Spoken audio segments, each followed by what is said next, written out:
প্রিয় বন্ধুরা, আজকের গল্প বড় আপু। বড় আপা যেদিন বাড়ি থেকে পালিয়ে যায় সেদিন আমি স্কুল ছুটির পর বাড়ি আসার পথে একটু পরপর সবাই ডেকে জিজ্ঞেস করছিল, কিরে মামুন, তোর বোন নাকি বাইকে গেছে? হেডমাস্টারের মাইয়া এমন কাম করলো কেমনে?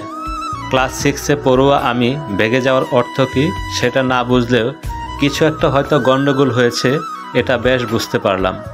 বাড়ি এসে দেখি পাশের বাড়ির চাচি চাচা পাড়া প্রতিবেশীতে বাড়ি গিজ গিজ করছে। আমার আব্বা কনকপুর প্রাথমিক বিদ্যালয়ের প্রধান শিক্ষক আব্দুল মতিন বারান্দায় চেয়ারের ঠায় বসেছিলেন। আব্বা শান্ত দৃষ্টিতে শূন্যে তাকিয়েছিলেন। আব্বার পাশে গিয়ে দাঁড়াতে আব্বা বললেন, ঘরে যাও আম্মার কাছে।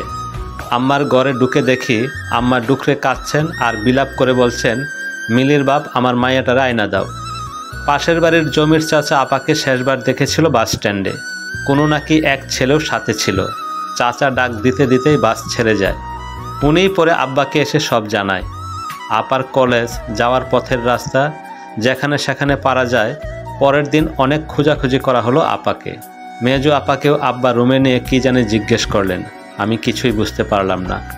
ওই দিনের পর থেকে বাড়ির চিত্র বেশ পাল্টে গেল। আগে বড় আপা, মেজো আপা, আমি একসাথে সকালে নাস্তা করতাম। সন্ধ্যাবেলা বাড়িতে বসতো আড্ডা। আব্বার বাড়ি ফেরার গলা খাকারি শুনতে পেলে 3 ভাই বোন পরিমরি করে দৌড়ে পড়তে বসতাম। রাতে আম্মা আর আমরা 3 ভাই বোন মিলে কত আলাপ কত গল্প করতাম। আব্বা ছিলেন বেজায় রাগী। আব্বার পাশ মারতাম না কখনো আমরা। দারুণ সেসব সোনালি দিন। প্রায় দিন 15 হয়ে গেছে। বড় আপার কোনো হদিস নাই। আমার রোজ আপার জন্য কান্না পায়। বড় আপা আমাকে রেডি করে দিত, নাস্তা খাইয়ে দিত, রাতে ঘুমানোর সময় মাথায় হাত বুলিয়ে দিত। মেজো আপার সাথে আমি ঝগড়া করলে আমাদের মিটমাট করে দিত। খাওয়ার পর হাত ধুয়ে আমি আপার উড়নায় হাত মুছতাম, যেন ওতেই আমার শান্তি ছিল। সবার সব দিকে বড় আপার বিরাট খেয়াল ছিল। সব নিজের হাতে সামলাতো। তবু মাঝে মধ্যেই দেখতাম রাতের বেলা বড় আপা ফুপিয়ে ফুপিয়ে কান্না করে। কিসের দুঃখ বোঝার অত ক্ষমতা আমার ছিল না। বড় আপা যেদিন বাড়ি থেকে পালিয়ে যায় তার আগের রাতে আমাকে আর মেজো আপাকে ধরে সে অনেক কান্না করেছিল। তখনও বুঝিনি আমার মায়ের মতো আপা এভাবে সবাইকে কাঁদিয়ে কারো সাথে চলে যাবে। আপার পালিয়ে যাওয়ার পর আমাদের রীতিমতো সব জায়গায় হেনস্থা হতে হতো। স্কুলে গেলেই ছোট বড় ক্লাসের সবাই বলতো, ওই দেখ বাইকে যাওয়া মিলির ভাই আইছে। আব্বার সাথে একদিন বাজারে যাওয়ার পর মুদি দোকানি চাচা মাল ব্যাগে ভরে দিতে দিতে বললেন, বুঝলেন হেড স্যার, খালি 2 অক্ষর পয়রা পাশ দিলেই মানুষ হয় না। আপনার মতো এমন সম্মানী ব্যক্তির মান সম্মান ভাবলো না মাইয়া, এই কলঙ্ক কই রাখবেন। পাশ থেকে আরেকজন বলে উঠলেন, তাপুলাটা নাকি বাইতে বাইতো মাঝে মধ্যে। সেই রাতে আব্বাকে আমি জীবনের প্রথম হাউমাউ করে কাঁদতে দেখি। আপা যাওয়ার পর থেকেই আম্মা শয্যাশায়ী। এত মানুষের মধ্যেও আমার খুব একলা একলা লাগে। মেজো আপার সাথে আমার আর ঝগড়া হয় না। আমার খালি বড় আপার কাছে যাইতে ইচ্ছা করে। আবার রাগও হয়। আপা পালিয়ে না গেলে কেউ আর আমাদের কোনো কথা শোনাতে পারতো না। আম্মা সুস্থ হয়েই থাকতো। আমার এমন শক্ত সামর্থ্য আব্বা এইরকম মনমরা হয়ে থাকতেন না। 8-9 বছর কেটে গেল। এতদিনে এটা বেশ বুঝতে পেরেছি, মান সম্মান একবার হারালে সেটা আজীবন বয়ে বেড়াতে হয়। মধ্যবিত্তের মান সম্মানই সব। বড় আপার কথা আমার আর মনে হয় না। খুব ঘৃণা হয়। কি নিদারুণ কষ্ট আমরা পেয়েছি তার জন্য। আমাদের আম্মাকে হারিয়েছি। আম্মা বড় আপার সুখেই মারা গেলেন। এত স্বার্থপর সে, কোনো খোঁজ খবর অবধি নেওয়ার প্রয়োজন মনে করেনি। সাজানোর সংসারটা বড় আপার জন্য মাটিতে মিশে গেল। আব্বা এতদিনে কিছুটা স্বাভাবিক হয়ে এসেছেন। এবার ঠিক করেছেন মেজো আপার বিয়েটা দিয়ে দিবেন। যত সম্বন্ধে আসে বড় বোন পালিয়ে বিয়ে করেছে শুনে সবাই পিছপা হয়ে যায়। শেষমেশ পাশের গ্রামের সৈয়দ বাড়ির ছেলের সাথে মেজো আপার বিয়ে ঠিক হয়। বিয়ে বাড়ির তেমন কোনো উচ্ছ্বাস নেই। আব্বা আমায় ডেকে নিয়ে বললেন, মামুন তুমি সব সামলাও বাবা, আমি টাকা দিতেছি।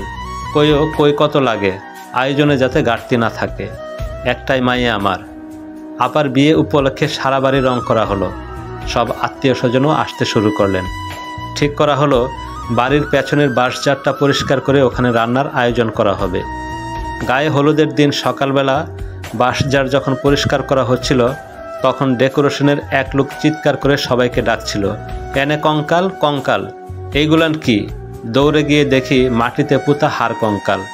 আর মলিন হয়ে যাওয়া সেলোয়ার ওড়না জামা। পুলিশকে খবর দিতেই ওনারা এসে সব উদ্ধার করলেন। কাপড়গুলো চিনি কিনা জিজ্ঞেস করলেন। এত মলিন কাপড়, তাও আমার বুঝতে অসুবিধা হলো না এটা আমার বড় আপার ওড়না। পুলিশ পূর্বের সমস্ত বৃত্তান্ত শুনে জমির চাচার বাড়িতে যায় ওনাকে জিজ্ঞাসাবাদ করতে, যেহেতু তার ভাষ্যমতে তিনি সেদিন শেষবার আপাকে দেখেছিলেন বাস স্ট্যান্ডে। কিন্তু জমির চাচা দুপুর থেকে পলাতক। জমির চাচা পলাতক আজ 3 দিন ধরে। তার বাড়িতে খোঁজ নিয়ে জানা গেছে সে হঠাৎ করে বাড়ি থেকে কিছু টাকা নিয়ে কোথায় যেন চলে গেছেন, এমনকি ফোনটাও সাথে নেয়নি। দেখতেও নাকি খুব চিন্তিত লাগছিল। এসব জানার পর পুলিশের সন্দেহের পরিমাণ বেড়ে গেছে। অপরদিকে আপার কঙ্কালের হাড়গুলো আর ওই কাপড়গুলো পরীক্ষা করে রিপোর্ট তৈরি করতে নিয়ে যাওয়া হয়েছে। আমরা আপাকে ভুল বুঝে এসেছি এতদিন, কতটা অপবাদ দিয়ে এসেছি, অথচ সে এই দুনিয়া ছেড়ে চলে গেছে একবারও মনে হয়নি। বাবার মান সম্মান গেছে ভেবে সবার আলাদা একটা ঘৃণা হচ্ছিল তার উপর। সে আমাদের এত ভালোবাসা দিয়ে আগলে রেখেছে, আপার সাথে এত বড় অন্যায় করা হয়েছে বিন্দু পরিমাণ টের পাইনি আমরা। আপা নির্দোষ ছিল। 8 বছর আগের স্মৃতি আবার নতুন করে জেগে উঠেছে। সেই কষ্ট নতুন রূপে মারাত্মক আকারে প্রকাশ পেয়েছে। শুধু মন বলছে, আপা তুমি নির্দোষ, আপা তুমি খুব ভালো ছিলে, আপা কেন চলে গেলে, কেন এই অন্যায় হলো তোমার সাথে। বিয়েবাড়িতে মুহূর্তে সুখের ছায়া নেমে এসেছে। আমাদের পরিবারের সবাই কাঁদছে। প্রতিবেশীরা এসে ভিড় করছে বাড়ির আঙিনায়। যে করে হোক আমার আপার খুনিকে শাস্তি দিতে হবে। আমার মেজো আপার বিয়েটা কোনো রকম দিয়ে মেহমান বিদায় দেওয়া হলো। মহল্লায় সবার মুখে অসহায় আর দুঃখের ছাপ পড়ে গেছে, অথচ এই মুখেই তারা আমাদের পরিবারের সদস্যদের অপমান করতে দ্বিধা করেনি আপা নিখোঁজ হওয়ার পর। আজ সকালে মেজো আপা, দুলাভাই এবং আমি আর বাইয়া থানায় গিয়ে মামলাটা আরও জোরালো করে এসেছি। কারণ আমার আপার খুনির মৃত্যুদণ্ড চাই আমরা। আমাদেরকে সাহায্য করতে গ্রামের কয়েকজন নেতাও পুলিশকে বলে দিয়েছে, সেই জন্য আরও কিছুটা ভরসা পেলাম। পুলিশ বাড়িতে এসে ওই দিনের সকল ঘটনা আমাদের থেকে বিস্তারিত শুনলেন এবং জমির আমাদের বাসায় মাঝে মাঝে আসতো কোনো কারণ ছাড়াই এটাও জেনে নিলেন। আপার রিপোর্ট প্রকাশ পেয়েছে। আপাকে মাথায় প্রচণ্ড জোরে আঘাত করে মারা হয়েছে, সেই সাথে দর্শনও করা হয়েছে। পুলিশ সকল প্রকার প্রমাণের উপর ভিত্তি করে জমির চাচাকেই দোষী সাব্যস্ত করল এবং প্রত্যেকটা জেলায় তার ছবি পাঠিয়ে তল্লাশি চালিয়ে গেল। অপরদিকে আমাদের বাস স্ট্যান্ডে খবর নিয়ে জানা গেছে এই লোক যায়নি। আর যেহেতু দূরে কোথাও যাওয়ার একমাত্র পথ ট্রেন ছিল, তাই সেখানেই খোঁজ নেওয়া হলো। স্টেশনে গিয়ে ইজি বাইক ভ্যান চালকদের কাছে ছবি দেখে খোঁজ নেওয়া হলো। সেখানের কেউ তাকে দেখেনি। তাই প্রতিটি টিকিট কাউন্টারে খোঁজ করার চেষ্টা করলে জানা যায় সে যশোরে গেছে বেলা 11টায় ছেড়ে যাওয়া ট্রেন দিয়ে। পুলিশ যশোর জেলার কেশবপুর উপজেলায় জমিরের সকল ডিটেলস দিয়ে দিয়েছে এবং সেখান থেকে তাকে গ্রেফতার করা হয় আর আমাদের জেলার কোর্টে চালান দেয়। প্রথম জিজ্ঞাসাবাদে কোনো ধরনের তথ্য পাওয়া যায়নি, তাই 2 দিনের রিমান্ডে নিয়ে জিজ্ঞাসাবাদ করা হয় এবং জানা যায় উনি সেই নিষ্ঠুর খুনি আমার আপাকে নির্মমভাবে হত্যা করেছে। ওই দিন সকালে আপা যখন পুকুরে হাত মুখ দিয়ে বাসায় ফিরছিল, তখন নাকি সে পায়ে ব্যথা পাওয়ার অভিনয় করে এবং আপাকে বলে তার ঘরে পৌঁছে দিতে। আপা শয়তানের ফাঁদে পা দেয়।